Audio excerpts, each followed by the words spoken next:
From Television City in Hollywood. Special shout out to my neighbor, my little gremlin's mother. She provided the potatoes, and the neighbor behind us actually provided the meat. So this here is 100% because we have really good friends and really cool neighbors. Enjoy the show. This is Café Noir.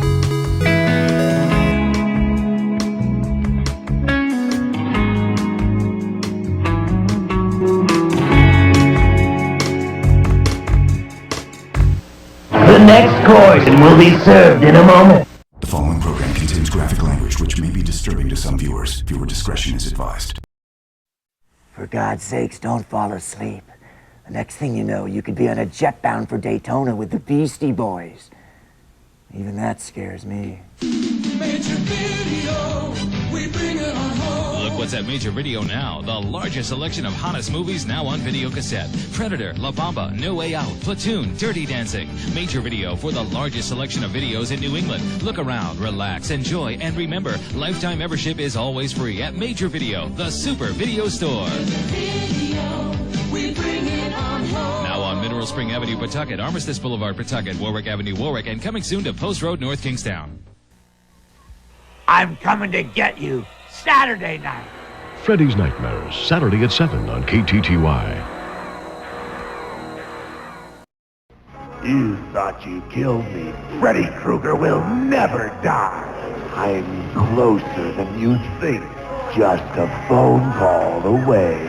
Dial this number and prepare to be scared. And I'm always around, everywhere. So dial this number now if you dare. Join the Freddy Fan Club. Freddy Krueger has a special message just for you. $1.50 for the first minute, 35 cents each additional minute. They're coming. Marshmallows, Frankenberry, and Count Chocula. Now all the Monster cereals have bigger monster-sized marshmallows. Count Chocula has enormous chocolatey marshmallows. It's a delicious part of this nutritious breakfast. New Monster marshmallows are here. The monster marshmallows are here. They're everywhere. Whoa!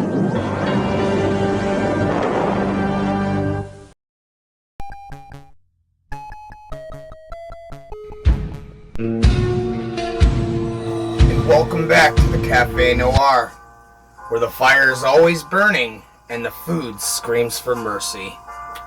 Now tonight we're stepping into the nightmare. A nightmare on Elm Street, so to speak. But not the version that you're familiar with. No. See, YouTube doesn't like us when we show the movies. But they don't have a problem with us reading a book. And you know, believe it or not, speaking of nightmares, let's talk about California for just a minute. This is the only place where you can get mugged, taxed, and virtue signaled all within the space of 10 minutes. But at least Freddy keeps it simple. He just kills your dumbass. And Tina will find that out later. Tonight, we'll be breaking the story up into 4 paired pieces. Now, these are just the first 3 chapters. Chapter 1 is going to be broken into 2. Chapters 2 and 3, well, you'll get the full script. Now, as we venture into the boiler room, first, I had to think about it, and I've come up with a meal that fits not just the boiler room, but may just give you the feel as though Freddy Krueger cooked it up himself. Yes, I can see it now. Slightly charred, spicy, and just that unhinged look. Sort of like Nancy's dream sequences. And later, stick around as we make our melted flesh mashed potatoes. Because nothing says Freddy Krueger like a pile of melted, crispy skin. So let's get cooking. And we'll see you after this.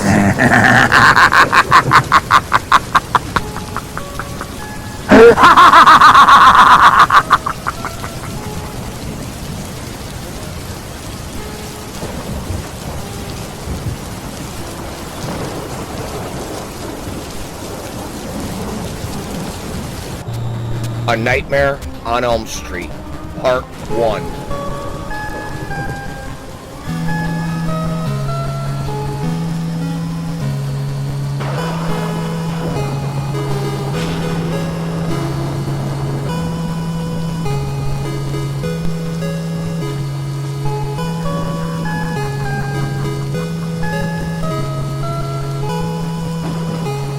Prologue.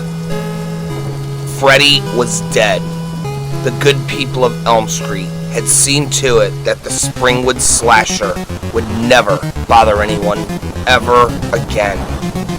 10 years had come and gone since, and only now were the good people of Elm Street beginning to sleep peacefully at night, safe and warm in their cozy suburban bedrooms. Freddy was dead and gone, but the nightmare was just about to begin. Chapter 1. Tina woke up screaming, the covers clutched tightly in her trembling hands. "You all right?" asked her mother from the doorway. "Sure, Ma," whispered Tina. "It was just a bad dream." "Just a bad dream," she repeated to herself, trying very hard to believe her own words.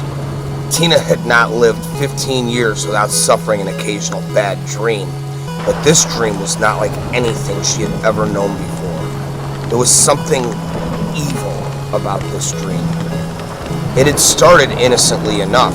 Tina was lost in a vast room full of leaky pipes and pounding machinery. It was a boiler room. Similar to the one at school, only this one was unbelievably large, and Tina was wearing the same thin nightgown she had gone to sleep in. Despite the steam that had pervaded the stifling air, she felt chilled, right down to the bone, and she wandered aimlessly through iron doorways and along ramps and down metal ladders that seemed always to lead nowhere. And she remembered animal noises. A lamb had bleated, and Tina's heart began to pound furiously in her chest.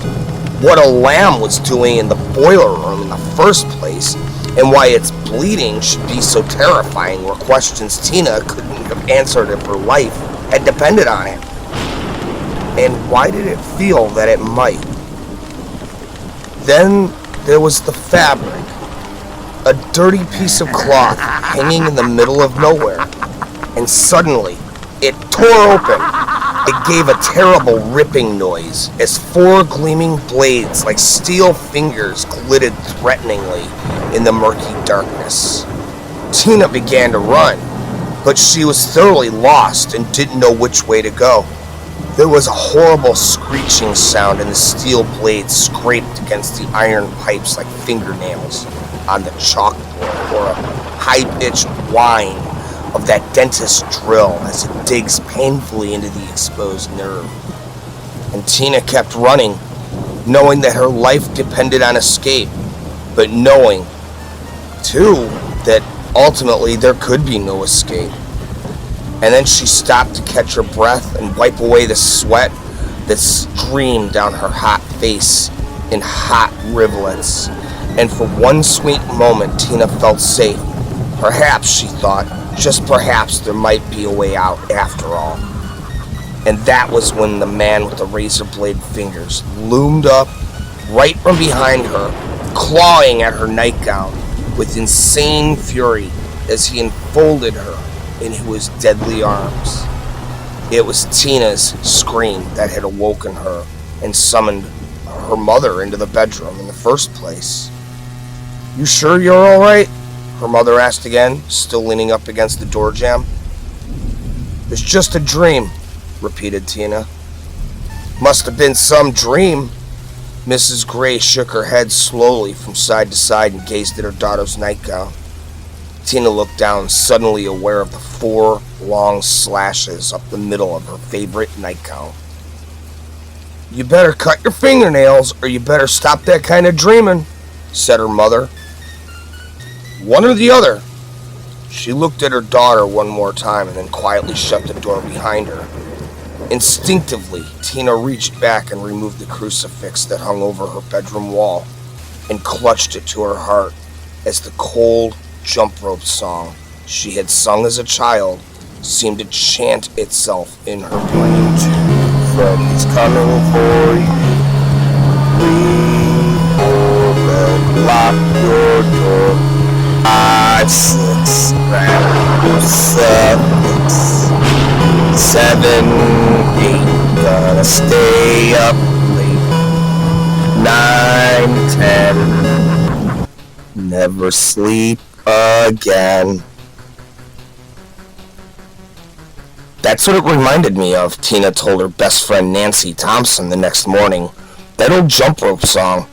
Worst nightmare I ever had.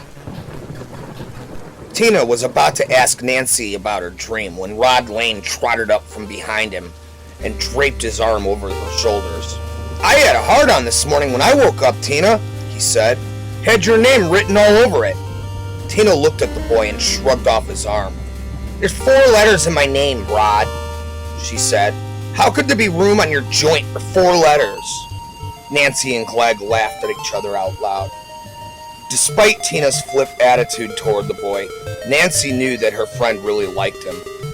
There always seemed to be an almost tangled sexual tension in the air whenever Tina and Rod were together, and the fact that Tina's mother couldn't stand the boy only added to his appeal.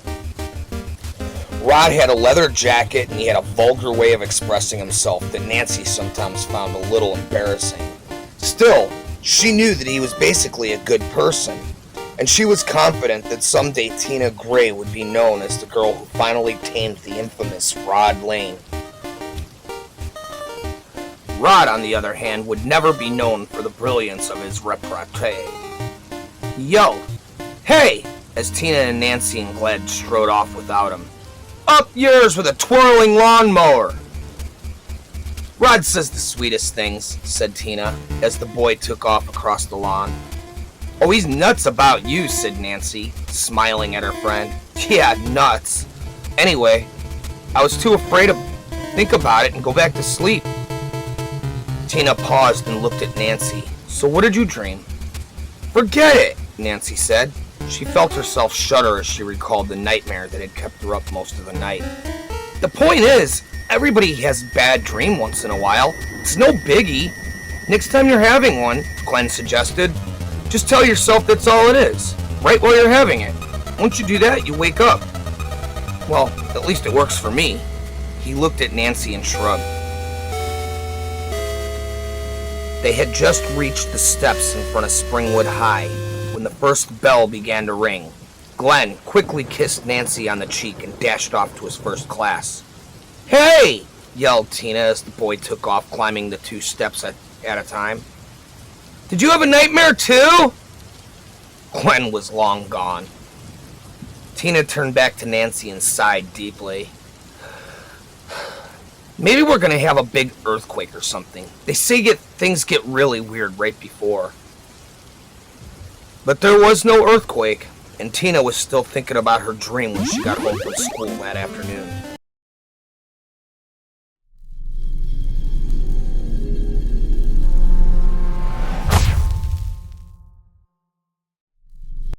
You thought you killed me. Freddy Krueger will never die. I'm closer than you think. Just a phone call away. Dial this number and prepare to be scared. And I'm always around, everywhere. So dial this number now if you dare. Join the Freddy Fan Club. Freddy Krueger has a special message just for you. $1.50 for the first minute, 35 cents each additional minute. Jason is back. 3 times before, you have felt the terror, known the madness, lived the horror. But this is the one you've been screaming for. Because Friday, April 13th, will be Jason's unlucky day. Friday the 13th, the final chapter, rated R. Okay, you 80s freaks. I warned you to stay away from the Café Noir. Now you'll pay the price. No, that's what you think. Up with Battlematic action, you control their swords.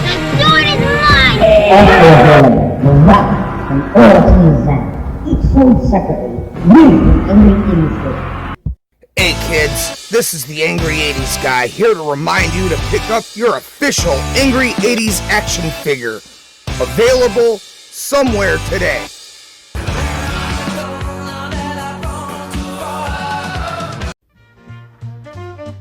Good evening. Now, before we continue any further with tonight's episode, I wanted to give a big shout out to Edward and to Angelina Ballerina.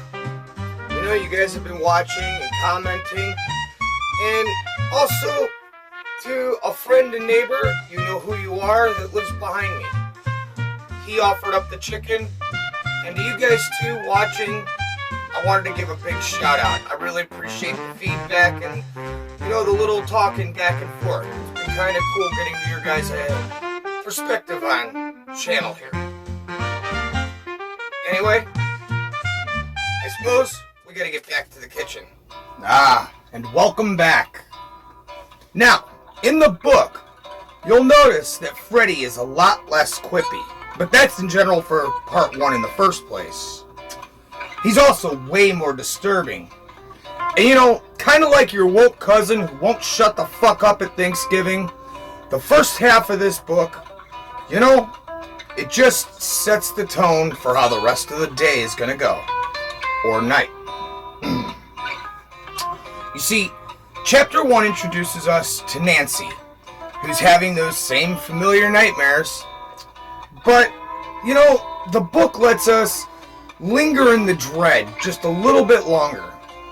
And you know, much like California's infrastructure, things are already starting to fall apart. And speaking of falling apart, it's time to start prepping for our boiler room chicken. Now, we're going for that lightly charred, possibly doomed effect. And we're gonna rub these chicken breasts down with some paprika, cayenne, and oh hell, you know, we happen to have all that right here. With our trusty Killer Café mix, or Café Killer mix, however you want to call it. But we can't use this just yet. First, I'm gonna open it up and just let it breathe. That one right there has a bite, and that's just what you want. Gotta have the right spice for the boiler room effect. Now here's where it's going to get tricky. But we planned ahead. See, we happen to have Freddy's glove right on hand. So we're going to take Freddy's claw and we're going to twist our board over just like so. And we're going to measure this out. So, put this down.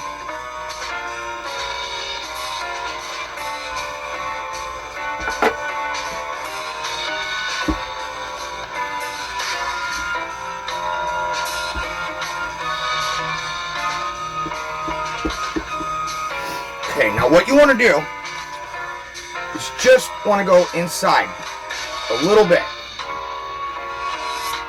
And you don't have to worry about perfect cuts because you want that serrated, jagged claw mark.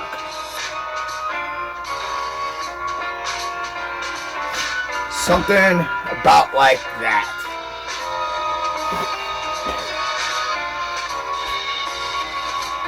Freddy definitely had fun with that piece of meat. Now, we're going to do the same thing with these other 2 pieces of meat. And, you know, the best part about this recipe, here, we're going to stop right there. I'm going to show you the best part of this recipe, because this is really the secret. When you go to start putting your seasoning in, about like that. Now, we're going to take, and we're just going to put some in my hand. You can also use a little tablespoon or something like that. But it's going to get my hands wet and dirty anyway, because the way I'm doing this, we're going to stuff that down in there. And we're going to massage it all into our meat, giving it this burnt look already, and that's without even being cooked.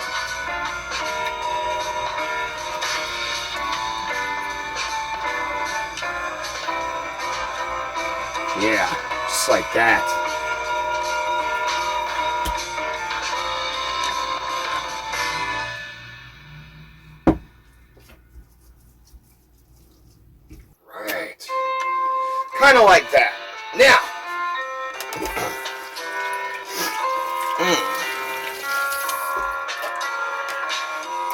We've got it completely smeared in.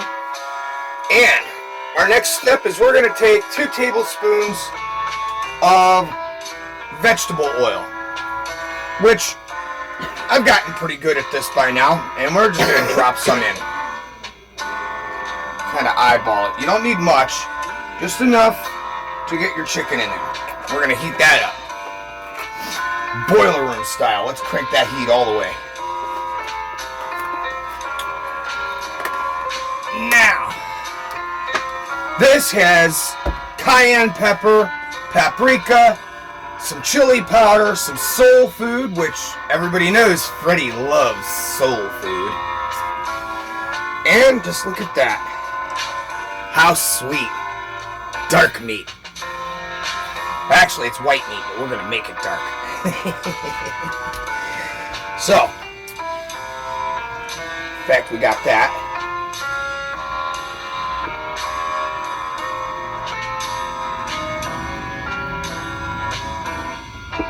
There we go.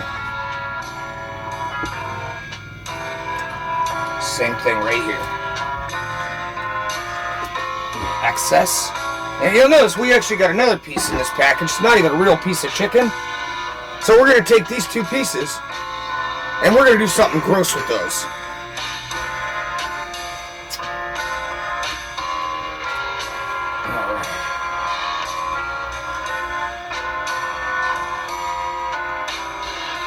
Ah, that's good. This is what you're looking for. We got it. Get some more seasoning on here. Add a pinch more dread to the matter.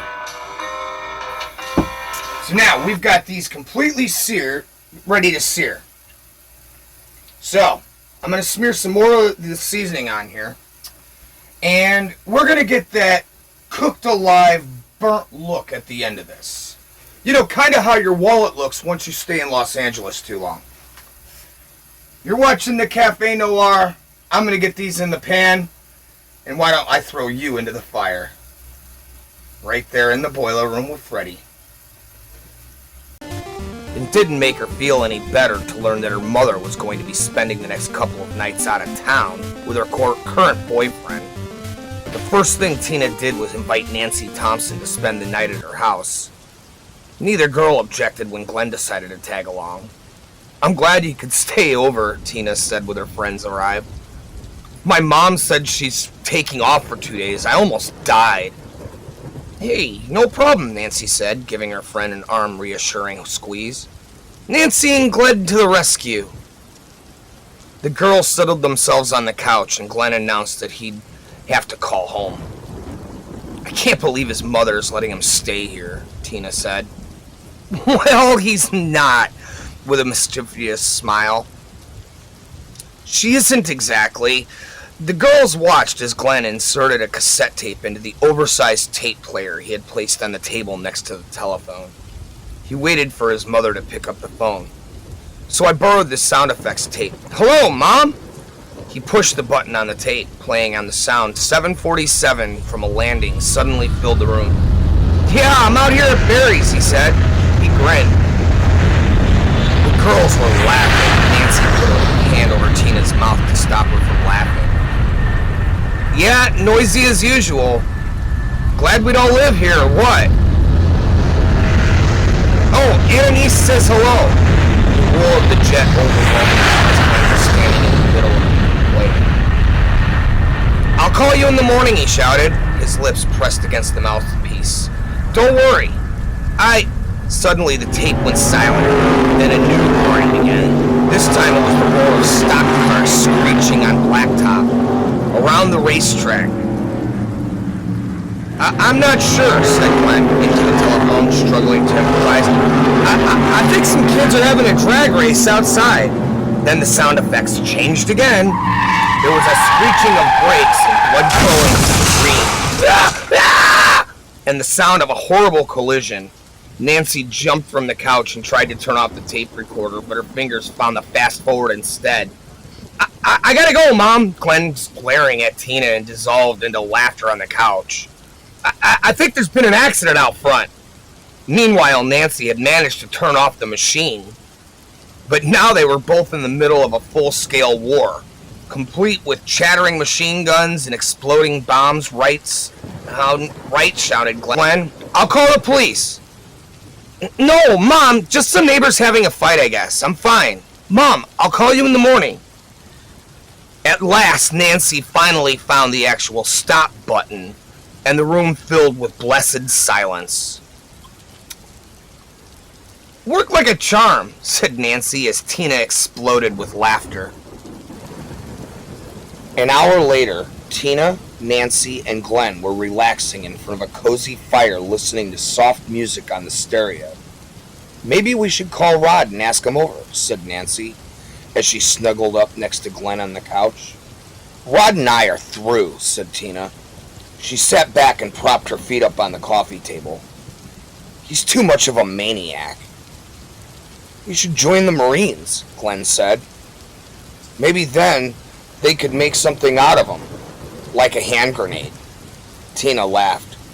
See, said Nancy, you're forgetting the whole bad dream already. Didn't I tell you?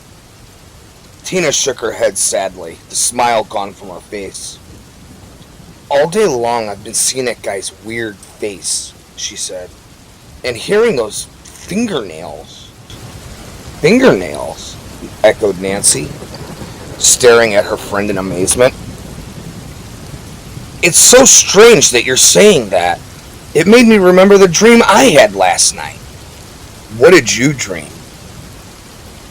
I dreamed about a guy in a dirty red and green sweater. Nancy suddenly felt a very uncomfortable and shrill feeling. He had these fingernails. They scraped along things. Well, actually, they were more like finger knives or something, like he'd made them himself. Anyway, they made this horrible screeching noise. Nancy imitated the chilling sound of the metal scraping against metal. Screech! And Tina sat up straight in her chair. Nancy, you dreamed about the same creep I did. That's impossible, Glenn said, as the two girls stared at each other. Two people can't... He stopped abruptly and looked out the window. What is it? Whispered Tina. Nothing, said Glenn. There's somebody out there. Well, I didn't hear anything, said Nancy. And they all heard it, the thin, sharp sound of something scraping against the house, just outside the window. Jesus, whispered Tina. It was Glenn who made the first move. He unlocked the door and stepped out into the darkness. I'm gonna punch out your ugly lights, whoever you are, he announced. But the only answer was a slight rustling in the bushes.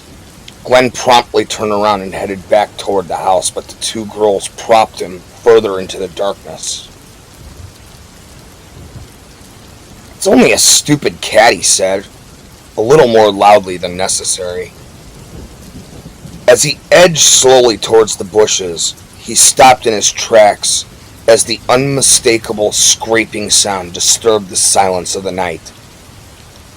Screech! Kitty, kitty, said Glenn, taking a few cautious steps forward. Chow, chow, chow? There was no answer, but complete and utter silence. Glenn turned towards the girls and shrugged. He was about to speak when a large figure leaped out from behind the bush and threw him to the ground with a terrible shout. Tina turned to run for help when she recognized the hulking figure of Rod Lane. And it's number 36, the boy said, rising quickly to his feet, bringing Lance down at the 3-yard goal line with a brilliant tackle, and the fans go wild. Rod grinned widely as he threw his arm around Tina's shoulders. What the hell are you doing here? Asked Tina. I came to make up, said Rod. He glanced toward the house. Your mom home? Of course. The girl lied.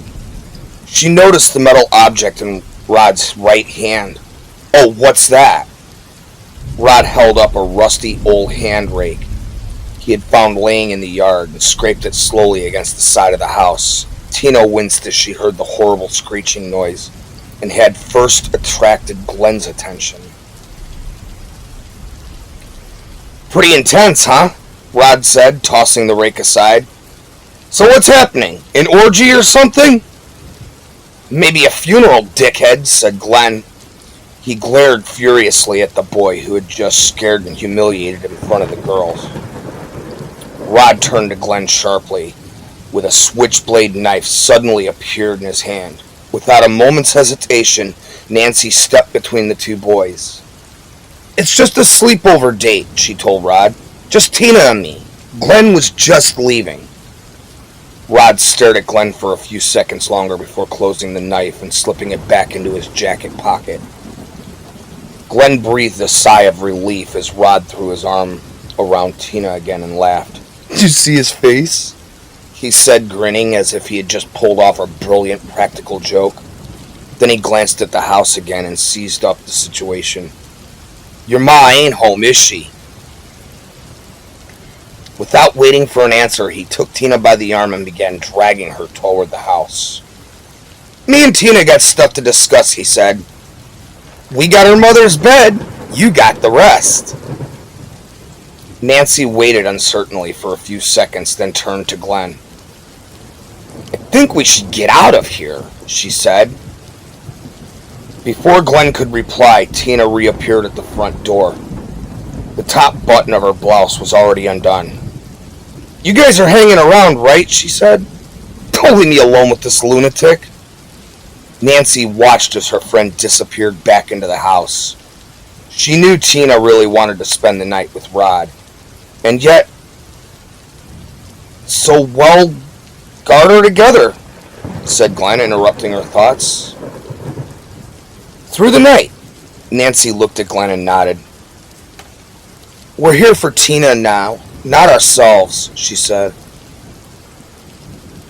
"Okay."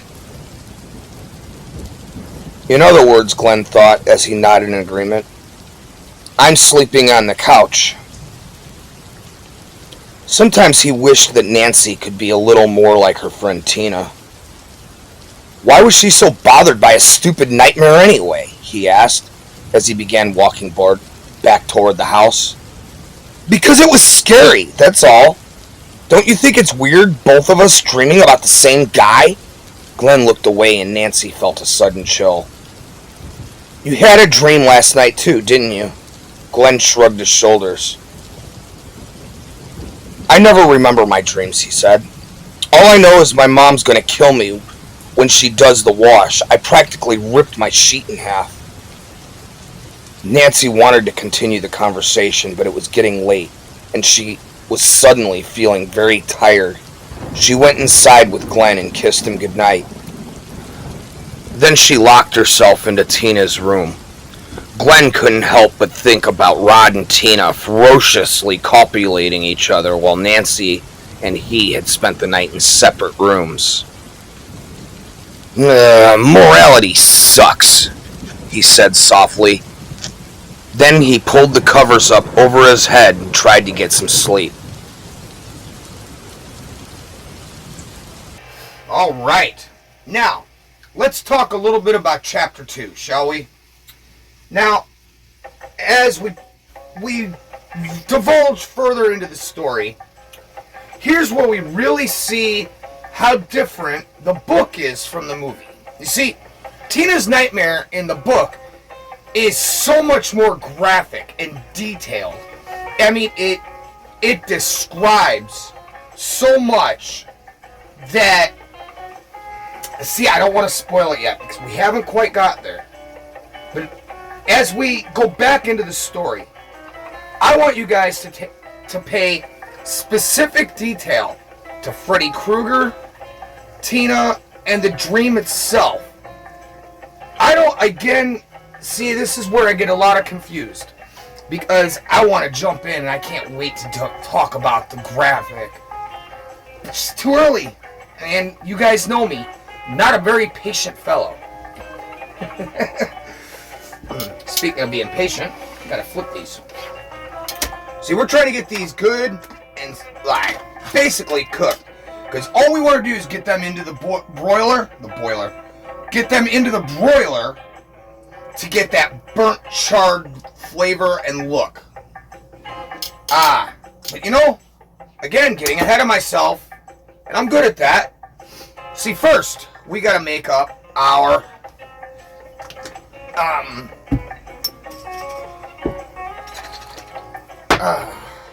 blood mix.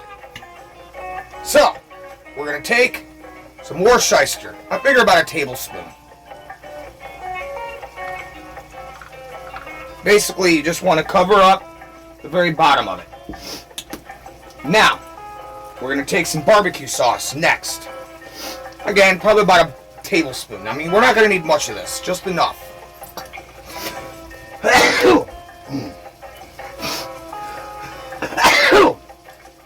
Okay then. There we go. There we go. That's our second layer. And now, to maintain that hot and spicy vibe, we're going to take some of our hot sauce.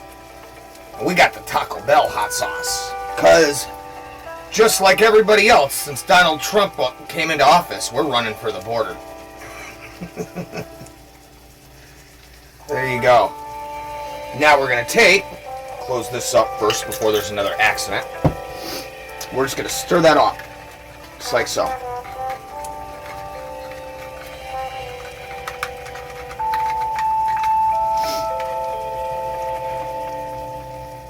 You know, that's pretty close. I can dig it. That's pretty close. I think I know what's missing though.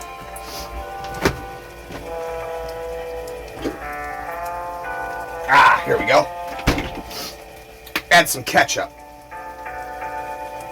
Give it that red, that deep red that'll blend in.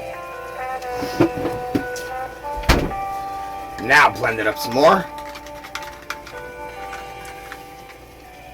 Oh yeah, that's perfect. All right, let's check on our chicken. It's getting there. As a matter of fact, it's just about there. And we're just about there. Where? Just about there. When the end of the world is coming, who do you call? Hey, anybody see a ghost? Ghostbusters. What are you doing? I'm sorry. We thought you were someone else. They're the best. What was it? They're the only. Whatever it is, it's got to get by us. Go get her, Ray. We came, we saw, we kicked it. Ghostbusters, the supernatural comedy. Rated PG. Starts Friday. You thought you killed me. Freddy Krueger will never die. I'm closer than you think. Just a phone call away. Dial this number and prepare to be scared. And I'm always around, everywhere. So dial this number now if you dare. Join the Freddy Fan Club. Freddy Krueger has a special message just for you. $1.50 for the first minute, 35 cents each additional minute. They're coming. Marshmallows, Frankenberry, and Calchocula. Now all the monster cereals have bigger monster-sized marshmallows. Calchocula has enormous chocolatey marshmallows. It's a delicious part of this nutritious breakfast. New monster marshmallows are here. The monster marshmallows are here. They're everywhere. Whoa!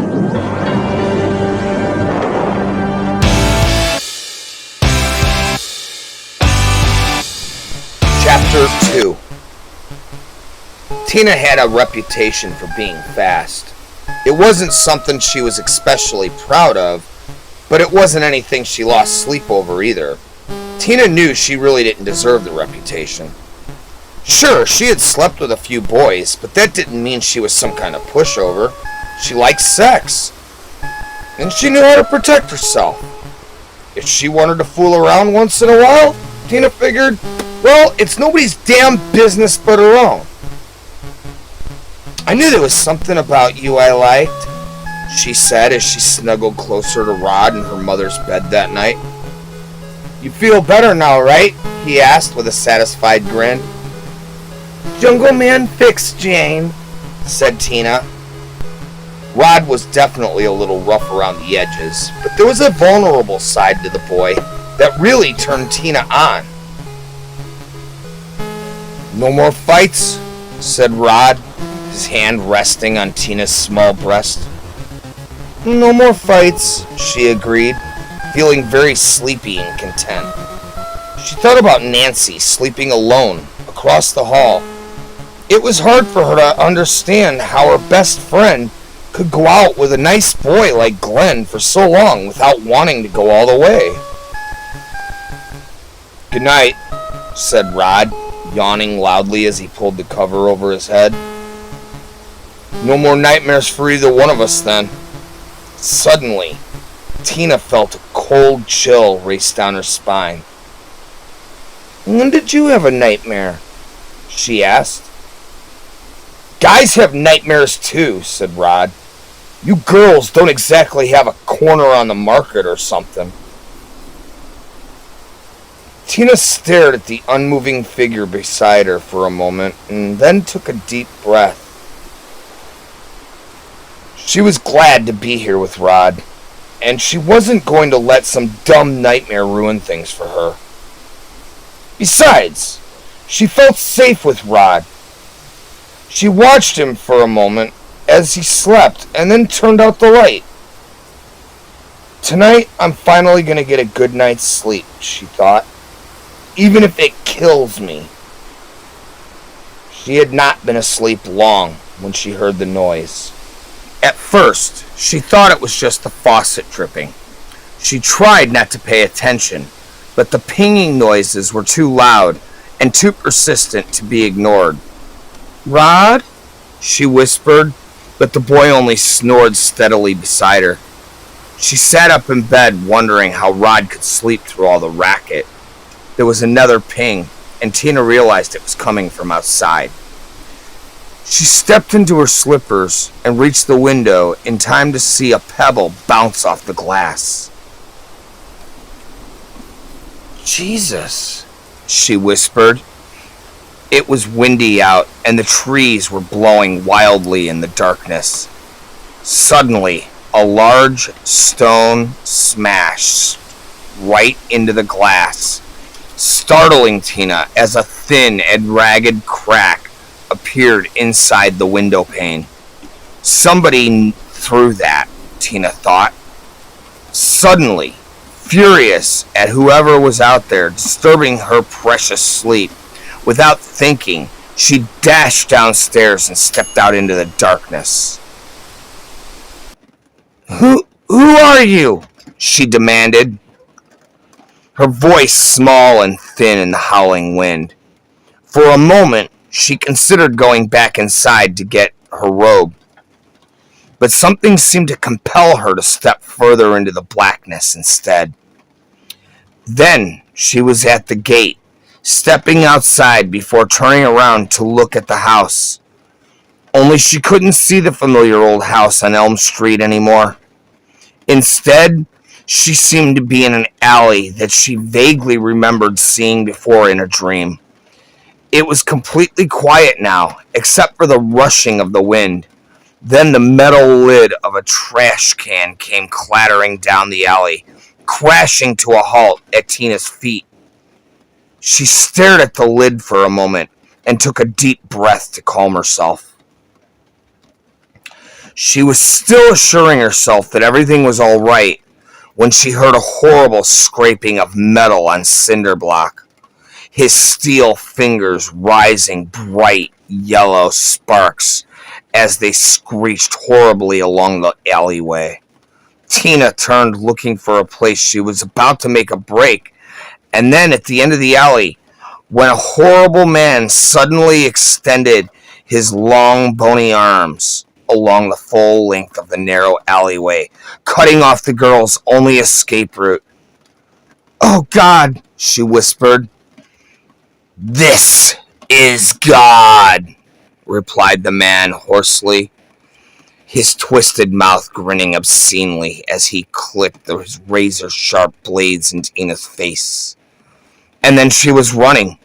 She didn't know how she slipped past the man in the red and green sweater, and there was no time to stop and think it over. Tina was running for her life, faster than she had ever run before. But as fast as she ran, the man with the deadly finger knives was never more than a few steps behind her. Tina was grasping for breath now, knocking over trash cans to slow down her pursuer. But nothing she did seemed to make any difference. Whenever she glanced over her shoulder, there he was, his hideous face leering at her from beneath his crumpled fedora, and his deadly blades glittering in the moonlight. Then, abruptly, Tina was no longer on the city streets, running instead across what seemed like an endless stretch of identical suburban lawns. Tina shouted for help, sure that someone would help her, hear her, save her from the maniac who seemed determined to kill her. But there was no answer to her desperate cries, and the only sounds Tina could hear were those of her own labored breathing and the pounding of her bursting heart. Then she stopped for a second to catch her breath and look behind her. There was no one there.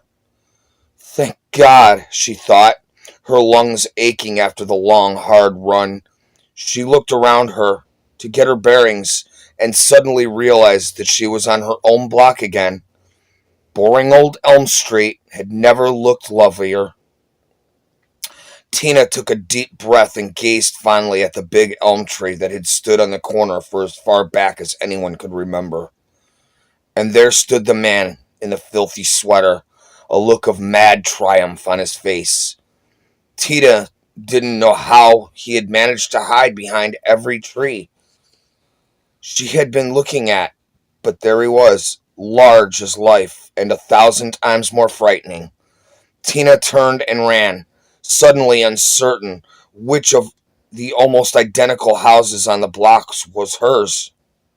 Then she saw it, the low brick wall her father had built in front of the house not long before her folks had split up. She ran toward the house, the madman's foul breath hot on her neck. It seemed to take forever, but finally she reached the door and grabbed desperately for the knob. Locked. "Nancy!" she screamed, suddenly remembering that her friend was in the house. "Nancy! Open the door! Nancy!" "Nancy can't help you now," said the madman, now standing behind her with a fiendish grin on his deformed face. "Nancy is still awake." Still awake, thought Tina, as she felt the razor-sharp blades slice through her nightgown and into her tender skin. And suddenly, she was inside, lying safely next to Rod in her mother's bed. It was all a dream, she told herself, smiling peacefully as her head sank back to the soft pillow. Everything's going to be all right after all. Then she saw him, and she knew nothing was going to be right ever again. Rod felt the bed shaking and opened his eyes. "Tina?" he said slowly, remembering where he was and whom he was with. But there was no answer except for the anguished cries and moans that seemed to be coming from somewhere deep inside the mattress. His heart pounding, Rod yanked the cover off the bed. He stared in horror at the sight of Tina thrashing around wildly. Then suddenly, her body stiffened as if someone or something was pinning her to the bed, and her nightgown was roughly pulled open by unseen hands. Rod watched helplessly as 4 long, bloody gashes appeared across the girl's stomach, followed by 4 more, and then 4 more, until Tina and the entire bed were soaked in a river of blood. Rod screamed and reached for the light. Suddenly, Tina's body rose from the bed as if lifted by invisible hands and swung through the air like a human baseball bat, knocking Rod to the floor. He lay there and watched in mute horror as Tina's mangled corpse slid feet first up the bedroom wall, leaving behind a trail of gore. What in the hell is going on? Rod screamed, fighting back the tears and vomit as he watched the bloody pulp that was once Tina Gray hanging limp and lifeless from the ceiling, suspended by some invisible and insanely sadistic power. His screams began in earnest as the girl's slashed remains plopped down like a sack of blood, splashing Rod and everything in the room as it hit the bed with a sickening thud. Nancy sat up in bed just as the body fell from the ceiling. She arrived at the bedroom door just moments before Glenn. "What's going on?" asked Glenn. "I don't know," said Nancy, pulling on the door and finding it locked. From the other side, she could hear Rod's desperate threats. "Who did this?" he screamed, glaring around helplessly in search of whoever or whatever had murdered Tina. "I swear I'll kill you for this!" Rod! Rod! Nancy pounding on the door. "You'd better not hurt Tina!" And then Rod began to make a horrible rasping noise that Nancy would never forget as long as she had lived. She was still trying to decide whether he was laughing or crying when Glenn barreled into the door like a star football player that he was. The door burst open and Nancy rushed in and saw the blood. Tina's blood. The same blood that soaked the bed, the walls, the ceiling, the curtains, all around the window. The same window through which Rod had made his escape. And then Nancy saw the hacked remains of her friend's body. She wanted to cry but didn't. Tears wouldn't bring Tina back to life, and they wouldn't catch the sadistic son of a bitch that had killed her. Someone would pay for this. Nancy swore it, even as the vomit began to surge upward from the throbs of her guts. Remember when you were just a little kid and your mommy used to warn you not to sit too close to the TV set? Well, you know something, she was fucking right. Daddy, they're coming. Imagine a child. She's very beautiful, she's very young. Who has the power. She can light fires, yes, but you're making her sound like Armageddon. Now meet Charlie McGee. We'll have 8 years old. Come to me, Charlie. And afraid. Charlie! Feel for her. Fear for her. Charlie McGee is Stephen King's fire starter. Will she have the power to survive? Rated R. Starts Friday at select theaters. Check newspapers for locations.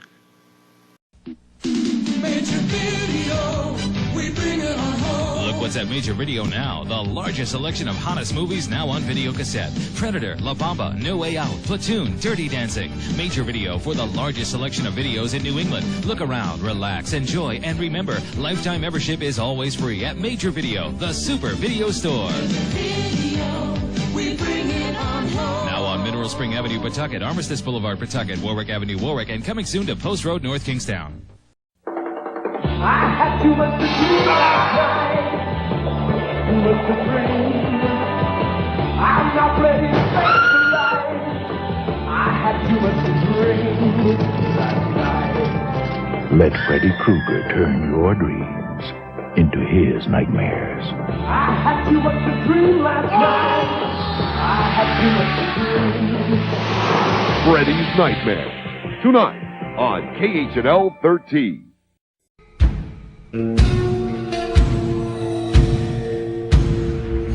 And welcome back. So, I want to take a minute and really talk about Chapter 2. In particular, Tina's death. You know, I gotta be honest, I always was freaked out when watching this movie, okay? But after reading the novelization and seeing how different from the movie, how much more graphic, I mean, it was literally describing the slash marks, and I got this vision of like melted cheese being slashed open. Oh, and you know, speaking of melted cheese, we're gonna go ahead and start our broiler on our chicken. And we are melting this butter down into here. So, now the fun part. We're going to take some parsley. Throw that down in there. Helpful hint. If you're doing this and you want to make it look kind of fleshy, I want you guys to take a look right here. And I want you to get a look down here. That right there is what we're going for. If you look, that skin on the taters, once we use our beater here, and we add just a dash of milk and some more flavoring up here, it'll really give that essence of melted flesh with skin still peeling off. Because just like we've got this in the broiler, we're going to take and put this, while it's hot, in there and let cheese melt and bubble right over the top of our mashed potatoes. So, I think, you know what? We need about 30 seconds, and I have something that takes up just that amount of time.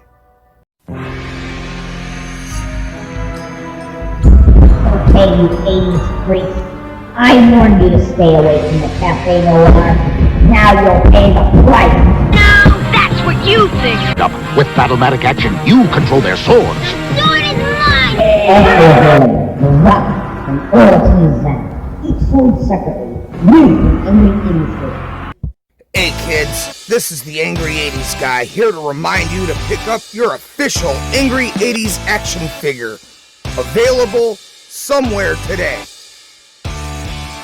This is not a real product. Do not try to buy this. Do not try to get this at home. They're revolting.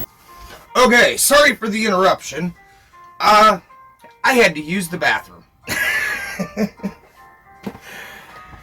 You know, I gotta tell you, don't ever play Bloody Mary when you've had a couple Bloody Marys. I'd still like to know where I got the scratches from. Now, for this dish, you want that peeled flesh kind of look.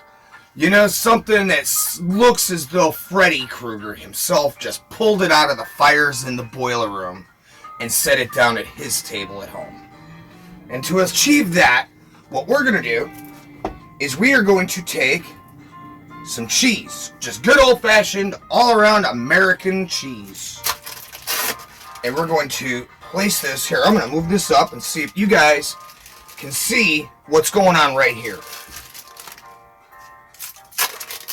Now, we're going to place it in, and you just want to get it covered. Whoops. Now here is where it's going to get a little tricky. See, I only seasoned it with that little bit and some butter. Nothing else. And I did that for this reason. Now we are going to take some... I lost my... there it is. One day I'm going to clean that shelf. I am going to take some soul food, and we're going to lightly glaze the top. And if you guys will get a good look here in this camera, that coloring, and I know it looks a little off, and I'm going to show you how to fix that. But we're going to lightly glaze over the top. Now this shit can get a bit of a kick and a bit of a bite to it. So what you want to do, real light sprinkle. Keep it light. Now,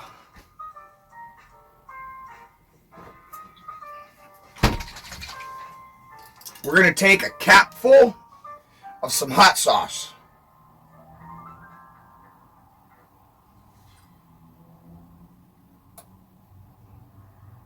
Just something like that. Real light. And I just used the cap because with these, hell, even with the cap, that happens. You just seem to have it come out too fast to control. You know, it's sort of like a teenage boy on prom night. And you know, speaking of teenage boys on prom night, Fun fact, in California, they would probably ban this dish. Just because it's being too insensitive to fictional burn victims.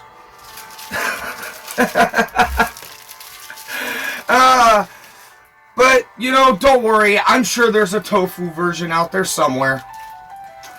This is the Café Noir. And this is Chapter 3 of A Nightmare on Elm Street.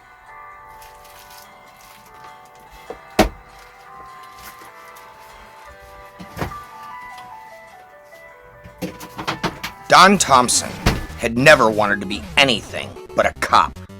Long after his boyhood pals had outgrown their dreams of becoming firemen or baseball players and settled for more mundane careers as accountants and insurance salesmen, Don Thompson continued in his pursuit of a lifelong ambition. He joined the Springwood Police Department right after graduating high school and quickly worked his way up through the ranks. By the time he earned his sergeant's stripes, Don Thompson was happily married to his high school sweetheart and the father of a beautiful baby girl. Unfortunately, Marge Thompson soon discovered that the life of a police officer's wife was not nearly so exciting or glamorous as she had hoped for. By the time Thompson made lieutenant, he was divorced with an ex-wife who drank too much and a beautiful teenage daughter whom he didn't see nearly as often as he wanted to. Thompson was dreaming about the old days when he and Marge were still able to carry on a civil conversation when he was abruptly awakened by the emergency phone call. He dressed quickly, gulped down a cup of coffee, and drove himself downtown to the police station. It was Jerry Parker, one of the new patrolmen who met him at the door. "What have you got?" asked Thompson, getting right down to business as usual. He would never admit it to anyone, but this was exactly the sort of case he used to fantasize about when he was a little boy, dreaming about growing up to become a cop. Murders didn't happen every day in quiet suburban communities like Springwood, and the ones that did were usually open and shut cases. Drunken husband shooting his wife over some real or imagined infidelity. Razor was the weapon according to the coroner, said Parker, glancing at the report in his hands. Or razors, more likely. Looks like the victim's boyfriend did it. Guy by the name of Lane. Lane, echoed the lieutenant, not sounding very surprised. Musician type. Couple priors for brawling, drunk and disorderly. Real troublemaker. Anyway, we got no parents to claim the body. According to the other kids, the father split a couple of years ago, and the victim's mother, she's in Vegas. We're trying to reach her now. Terrific, said the lieutenant as they reached the interrogation room. Now what the hell was she doing there? She lives there, said the patrolman, puzzled. I don't mean her, said the lieutenant, sounding very annoyed. He turned to the girl who sat beside her mother in a brightly lit room. I mean you! Nancy Thompson looked up at her father. What was she doing there? He demanded, turning angrily to his ex-wife. Hello to you too, Donald, said Marge, a cigarette in her trembling hand. Marge, he replied, struggling to control his quick temper. He took a deep breath and looked at Nancy. How you doing, baby? He asked, forcing himself to smile. I'm okay, Dad, said Nancy, disturbed by her father's unconvincing smile. She wondered if she looked anywhere near as bad as she felt inside. Well, that's good, said the lieutenant, exaggerating his worried look with his ex-wife. Then he looked hard into Nancy's eyes and took another deep breath. As a patrolman, he knew he needed to be patient and tactful in extracting the necessary information from the girl. As a father, there were questions he wanted answers to right away. I don't want to get into this now, he began. God knows you need time. He paused for a second, and suddenly the anger and frustration of a frightened father overwhelmed the cool detachment of the trained cop. But I'd sure like to know what the hell you were doing shacked up with 3 other kids in the middle of the night, especially one of them a lunatic delinquent like Rod Lane. Nancy recoiled, if she had been slapped. Rod's not a lunatic, she said, knowing even as she spoke how absurd the words must sound. You got a sane explanation for what he did? Tell him how jealous Rod was, said Marge, placing a hand on her daughter's trembling shoulder. Tell him about the fight they had had. It wasn't that serious, said Nancy, quietly slouching deeper into the chair as she struggled to make sense of the terrible thing that had just happened tonight. Not serious, said her mother. You don't think murder is serious? Then suddenly, Nancy was upright. Her eyes flashed with indignation. Tina was my best friend in the whole world, she shouted. How can you say I don't take her death seriously? Marge nodded to indicate her apology, and Nancy continued in a softer tone. All I meant was that their fights weren't that serious. She was quiet for a moment, and then suddenly she remembered why Tina asked her in the first place to sleep over. Tina dreamed this would happen, she whispered, more to herself than to her mother or father. What? She had a nightmare about somebody trying to kill her. That's why we were there. She was scared to sleep alone. Of all the lieutenant began, but Marge cut him off in the mid-sentence. Nancy's been through enough for one night, she said. You have her statement. Then, ignoring her husband's glare, she took her daughter's hand and stood up. Thompson was about to order them to sit down and thought better of it. He would have a long talk with Marge about the way she was bringing up their daughter, but this was clearly neither the time nor the place for that discussion. Don Thompson was on the phone with his ex-wife early the next morning, while Nancy stood transfixed on the front of the TV and listened to the local news. In the headlines this morning, said the announcer, the brutal murder of a local teenage girl at an all-night party in Springwood. Police say the victim, 15-year-old Tina Gray, had been arguing with her boyfriend shortly before last night's bloody slaying.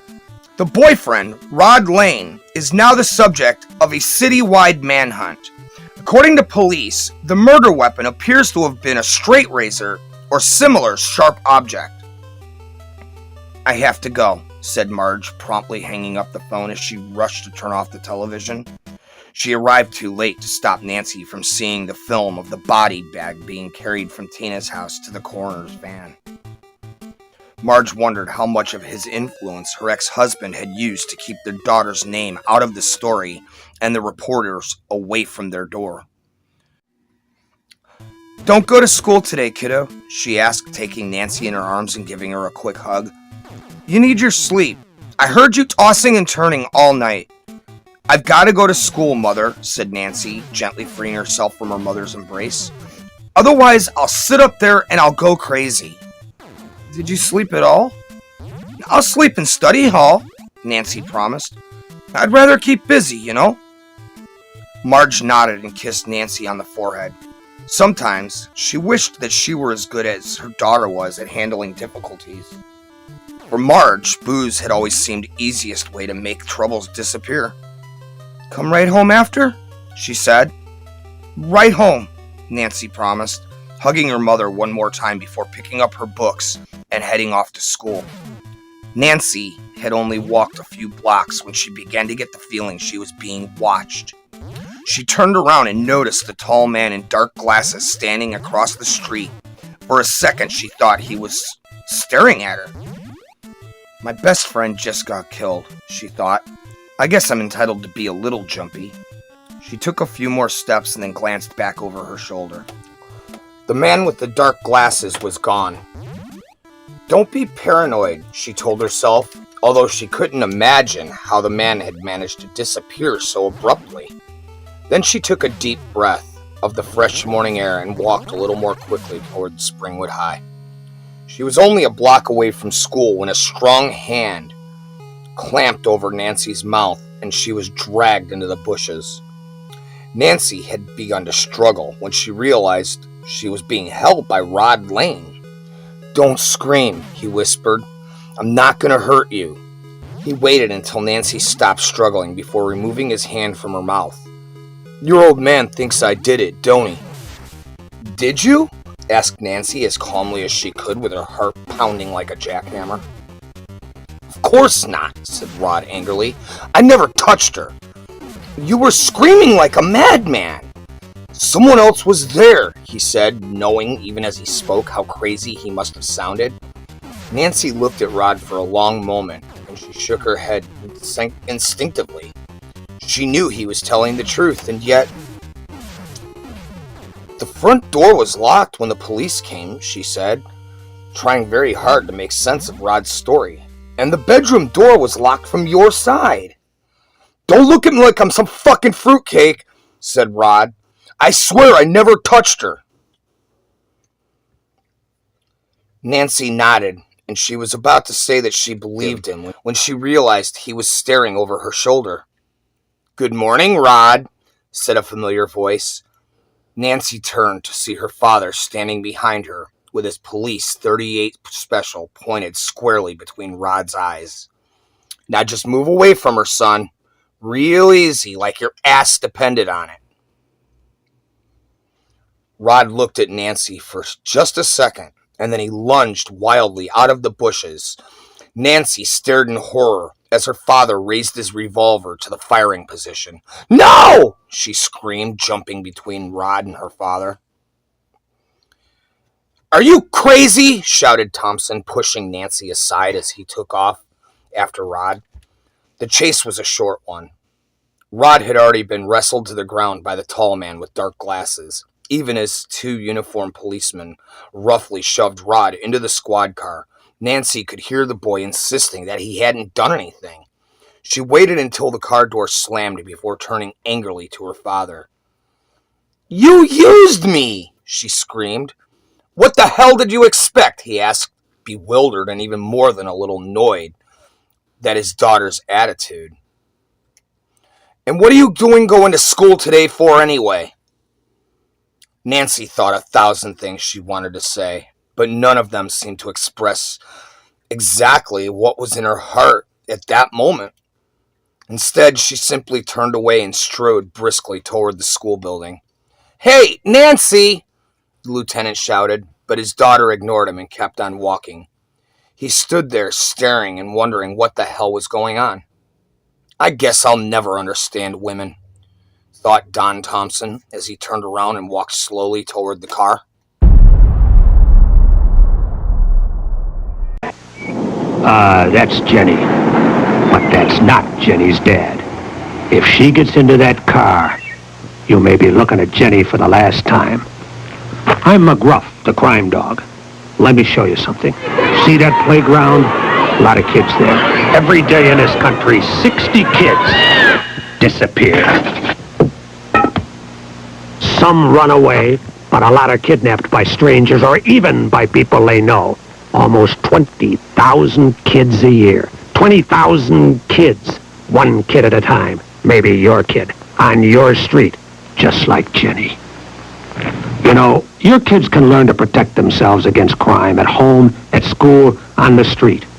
Hey, nice going, Jenny. She's gonna tell her folks about this. And you can write to McGruff. Learn how to keep your family and your community safe and help take a bite out of crime. The Sunday Morning Funny starring Laurel and Hardy now continue.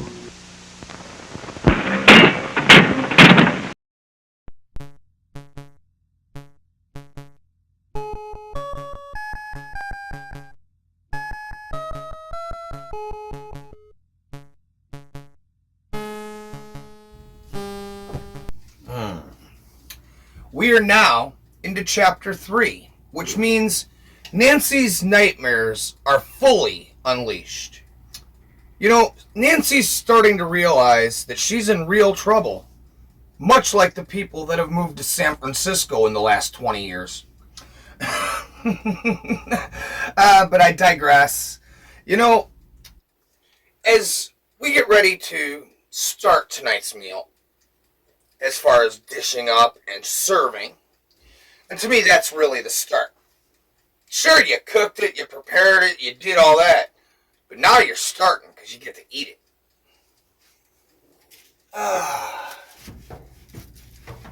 Okay. Now, just take a good gander at that. See if I can give you guys a better look here.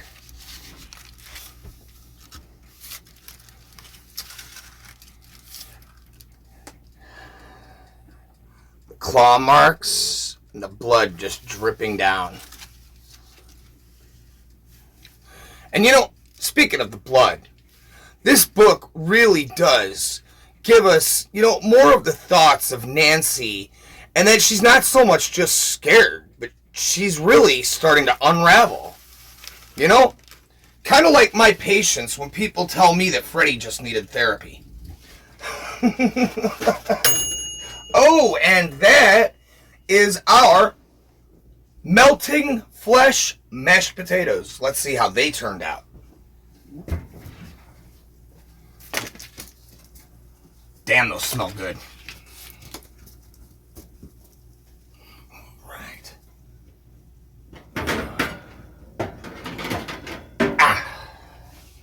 Okay. Oh, that's perfect.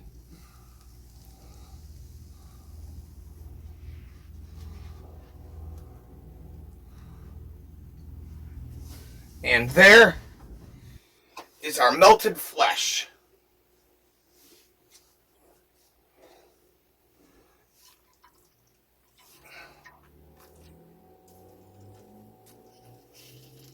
Oh yeah, listen to that.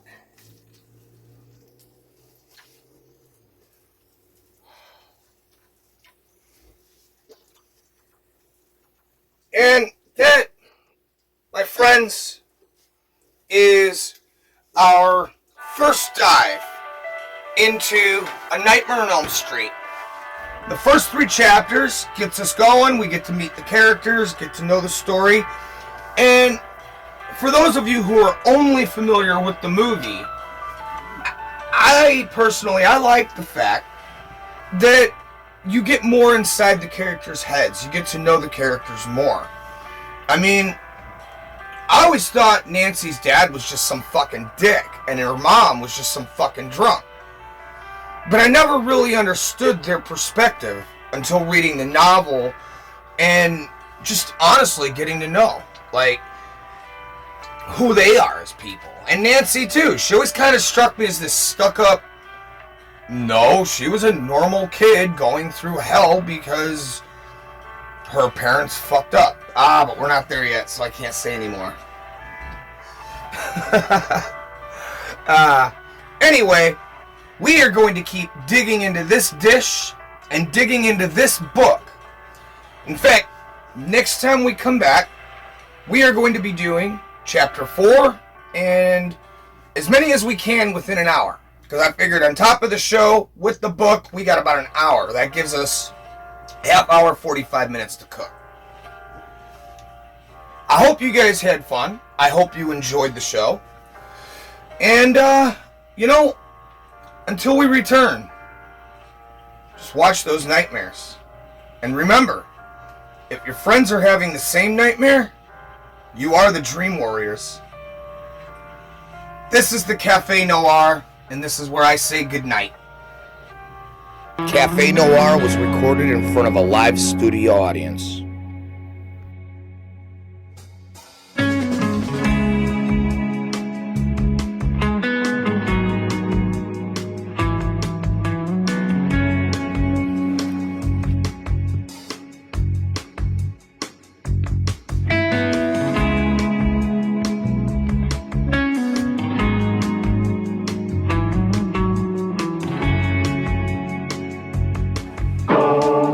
Now, a horrifying new monster GoBot emerges. I like it. Creepy, an evil renegade bent on destruction, and so sinister he's not available in any store. But buy any 4 GoBots, and this special creepy is yours free, a $4 value. Excellent! But hurry, offer expires December 31st. Look for details at participating toy departments. Without delay. Creepy, yours free when you buy any 4 GoBots, each sold separately, only from Tonka. Hey kids, this is the Angry 80s guy, here to remind you to pick up your official Angry 80s action figure. Available somewhere today. This is not a real product. Do not try to buy this. Do not try to get this at home. They're revolting. I had too much to do last night, too much to dream. I'm not ready to face the light. I had too much to dream last night. Let Freddy Krueger turn your dreams into his nightmares. I had too much to dream last night. I had too much to dream. Freddy's Nightmare. Tonight on KHNL 13. They're coming! Marshmallows? Frankenbed. And Calchocula. Now all the monster cereals have bigger monster-sized marshmallows. Calchocula has enormous chocolatey marshmallows. It's a delicious part of this nutritious breakfast. New monster marshmallows are here. The monster marshmallows are here. They're everywhere. Whoa! You thought you killed me. Freddy Krueger will never die. I'm closer than you think. Just a phone call away. Dial this number and prepare to be scared. And I'm always around, everywhere. So dial this number now if you dare. Join the Freddy Fan Club. Freddy Krueger has a special message just for you. $1.50 for the first minute, 35 cents each additional minute. When the end of the world is coming, who do you call? Hey, anybody see a ghost? Ghostbusters. What are you doing? I'm sorry. We thought you were someone else. They're the best. What was it? They're the only. Whatever it is, it's got to get by us. Go get her, Ray. We came, we saw, we kicked it. Ghostbusters, the supernatural comedy, rated PG. Starts Friday. Jim Rockford will be right back after this. Hi, I'm Sven Gulli, and this is Everybody Knows Me. I'm Tombstone. Anyway, we'll be hosting the movie Chud this Saturday. Good luck.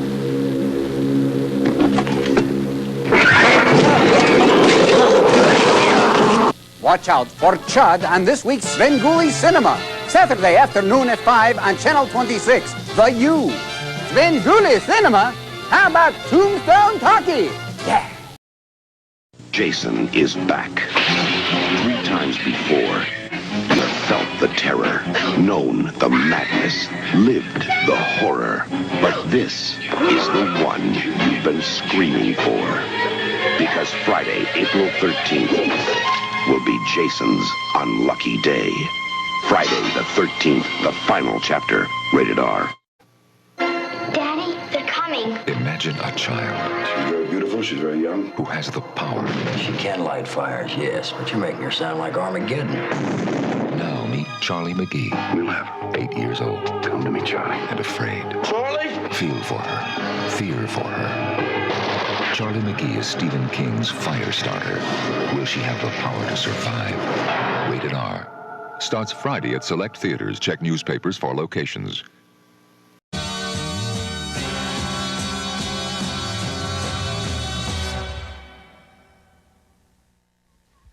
I'm coming to get you Saturday night. Freddy's Nightmares, Saturday at 7 on KTTY. Major Video, we bring it on home. Look what's at Major Video now. The largest selection of hottest movies now on video cassette. Predator, La Bamba, No Way Out, Platoon, Dirty Dancing. Major Video for the largest selection of videos in New England. Look around, relax, enjoy, and remember, lifetime membership is always free at Major Video, the super video store. We bring it on home. Now on Mineral Spring Avenue, Pawtucket, Armistice Boulevard, Pawtucket, Warwick Avenue, Warwick, and coming soon to Post Road, North Kingstown.